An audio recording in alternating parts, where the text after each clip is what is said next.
पर जो video viral होता दिख रहा, मिसाइल टारगेट एरिया के पास गिरती दिखाई देती है। बड़ा विस्फोट नहीं, कोई स्पष्ट डायरेक्ट हिट नहीं। डिफेंस एनालिस्ट यही कह रहे हैं कि ये संभव है कि ये सिर्फ फ्लाइट प्रोफाइल और सेपरेशन टेस्ट हो, न कि फुल मिशन सक्सेस। लेकिन पाकिस्तान ने इसे पूरी तरह सफल हमला बता दिया। यही फर्क है तो आज ये तैमूर वेपन सिस्टम है और इसी में अगर आप देखें कि ये जो आपकी जो national aerospace and defence capabilities हैं, एक तो वो शो होती हैं 600 किलोमीटर तक आपने रेंज दिखा दी है।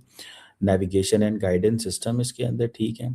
और ये जो तैमूर है ये लो, जैसे मैंने कहा, लो एल्टीट्यूड सोच आपको पता है कि वाज़ेह है कि पाकिस्तान को कैसे डिग्रेड करना है, पाकिस्तान के साथ कैसे लड़ना है। वो वाज़ेह कहता है कि मैं पाकिस्तान के साथ मुकाबला करने के लिए तैयारी कर रहा हूँ, उसका डिफेंस। उन्हें अपने एजुकेशन सिस्टम को जैसे कि उन्होंने किया है, वो ऐसे नहीं है कि आज ही उन्होंने K6 लॉन्च कर दिया। पहले उन्होंने अपने एक बहुत टाइम लगा के अपने एजुकेशन सिस्टम। लेकिन सवाल यह है, क्या सच में टारगेट हिट हुआ? उनमें मिसाइल टारगेट के पास गिरती तो दिखती है, लेकिन टारगेट को भेद नहीं पाती है। अब ध्यान से समझिए, ISPR के बयान में कहा गया मिसाइल सफलतापूर्वक विमान से अलग हुई, इंजन स्टार्ट हुआ, उड़ान प्रोफाइल सही रही, लेकिन स्पष्ट क्लियर अनकट फुटेज में टारगेट हिट का सबूत नहीं दिखाया गया। और यही पाकिस्तान के लिए खतरा हो सकता है या नहीं? देखिए, पाकिस्तान के लिए तो शुरू से ही भारत खतरा है। ठीक है, पाकिस्तान को सोचना चाहिए कि वो तरक्की पे तरक्की कर रहे हैं और हम कहाँ पे खड़े हुए हैं। देखिए, उनका वाहिद हरीफ जो है ना, वो पाकिस्तान ही है। एक हमारे पड़ोसी मुल्क है, लेकिन वो इस सोच के साथ नहीं चलते। मोदी की सोच आपको पता है कि वाज़ेह है कि पाकिस्तान को कैसे डिग्रेड करना है, पाकिस्तान के साथ कैसे लड़ना है। वो वाज़ेह कहता है कि मैं पॉइंट इन आवर लाइफ कि जो एक पाकिस्तान को जो फतह नसीब हुई, ये बहुत ही गैर मामूली थी और बड़ी ही गैर मुतनाज़े थी। इस पे जो एक स्टैंप लगाई वो ट्रम्प ने आगे लगा दी कि पहले तो हो सकता है कि अगर ट्रम्प में ना होते तो कोई इंडिया। तो दोस्तों, पाकिस्तानी बार बार भारत के सामने और दुनिया के सामने अपनी बेइज्जती करवाते हैं। अभी पाकिस्तान ने अपनी एक स्वदेशी मिसाइल का परीक्षण किया और पाकिस्तान की जज्बे वाली कौम ने चूरन भी बांटा अपनी पब्लिक को कि बस एक बटन दबाना और देखो भारत को हम गजवाए हिंद करवा देंगे इस मिसाइल से। पर अब आप सभी इस फोटो के अंदर देखिए कि जो पाकिस्तान की तैमूर नाम की मिसाइल है वो कहां पर आकर गिरती है। मतलब टारगेट कहीं और रखा है और मिसाइल कहीं और जाकर हिट कर रही है और इनको भारत के ऊपर इस मिसाइल से कब्जा करना है, गजवाए हिंद करना है। और जब पाकिस्तान ने इस प्रकार के मिसाइल टेस्ट का वीडियो जारी किया है तो पूरी दुनिया में इनकी नाक कट गई है। और पाकिस्तानियों को भी सलाह है कि अपने प्रधानमंत्री से कहो कि आप केवल मांगने में ही माहिर हैं, इस प्रकार से प्रोपोगेंडा वीडियो जारी करके दुनिया भर में अपनी नाक मत कटवाओ और भारत के साथ कंपैरिजन भी मत करो। क्यों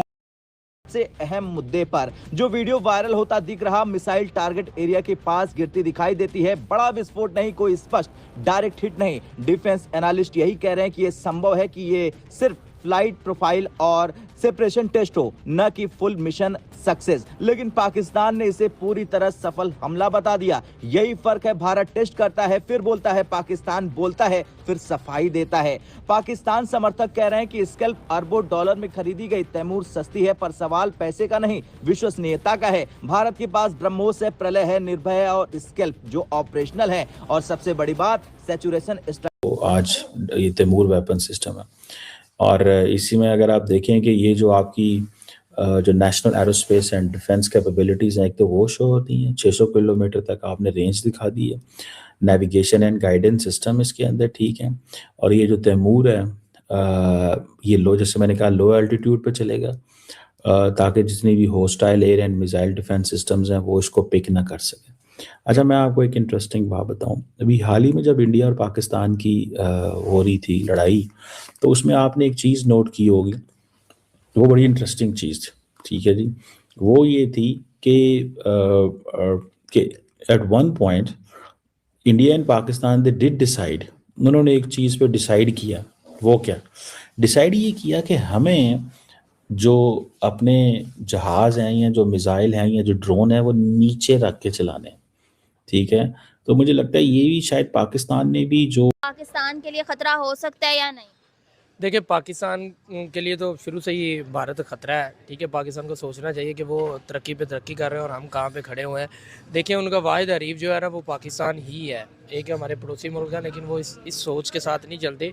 मोदी की सोच आपको पता है कि वाज़ेह है कि पाकिस्तान को कैसे डिग्रेड करना है, पाकिस्तान के साथ कैसे लड़ना है। वो वाज़ेह कहता है कि मैं पाकिस्तान के साथ मुकाबला करने के लिए तैयारी कर रहा हूँ। उसका डिफेंस सिस्टम हो गया, उसके ओवरऑल जो भी हथियार हैं वो इसी सोच पे लिए जाते हैं कि पाकिस्तान के साथ कैसे आपने कंपैरिजन करना है, पाकिस्तान को कैसे आपने नीचे लेके जाना है और अपने मुल्क को कैसे तरक्की की तरफ लेके जाना है। उसका हर एक कदम, उसकी हर एक सोच, उसकी हर एक डील, चाहे वो रशिया के साथ है, चाहे वो चाइना के साथ बातचीत करने जा रहा है या चाहे यूएस के साथ, जो भी किसी के साथ भी है ना, वो इसी चीज़ को लेकर है कि मेरा मुल्क तरक्की करे।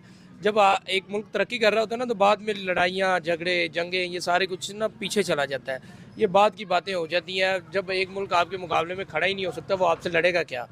ये स्ट्रेट फॉरवर्ड सी बात है। पाकिस्तान अब भारत के मुकाबले में खड़ा नहीं हो सकता, तो लड़ेगा कैसे? हमारे लिए खतरे की कोई बात नहीं है। हमारे लिए खतरे की बात तब से है जब से भारत ने रशिया के साथ ताउन करना शुरू कर दिया, उसके बाद हथियार लेना शुरू कर दिए, बनाने शुरू कर दिए, एक पे एक जदीद हथियार आ रहा है। उनके बाद खतरे की बात तो है, लेकिन हमारे पास सोचने वाला कोई नहीं है ना कि हमारे लिए भी मसला हो सकता है कल को।